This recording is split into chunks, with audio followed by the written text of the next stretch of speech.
given that we live today in an age of rampant legal ethical relativism of anything goes, and a world in which private property rights have been almost everywhere and universally transformed into mere state-granted or fiat property. And positively, it implied that only the institution of private property in one's body and in prior possessions could ultimately be justified, whereas any form of fiat property was argumentatively indefensible. And as for relatives a la Popper, to assert that there is no ultimate starting point and yet claim this proposition to be true is plain contradictory and self-defeating. They all, unwittingly and as a matter of fact, have affirmed the existence of one and the same point of departure, namely argumentation. Upon reflection, we can recognize that every argumentation is also an action, that is, a purposeful pursuit of ends with the help of means.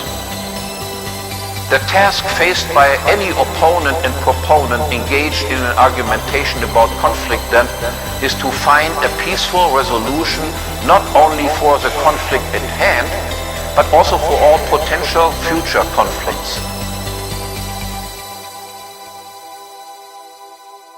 Logically, to avoid all future interpersonal conflict, it is only necessary that every good,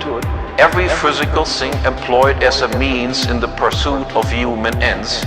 be always and at all times owned privately, that is, be controlled exclusively by one specific person or voluntary partnership or association rather than another. I am the lawful owner of my nature-given body with everything naturally in it and attached to it, and you are the lawful owner of your entire nature-given body. To argue that you do not lawfully own your entire natural body, which you actually possess and have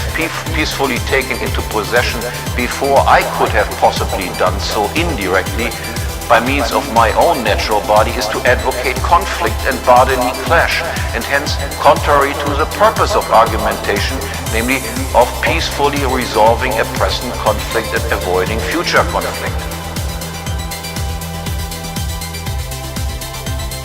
And likewise for any verbal dispute between the textman and the text. The textman, in order to argumentatively justify his claim to any of the text subject's current possessions, would have to demonstrate that he is in possession of a prior debt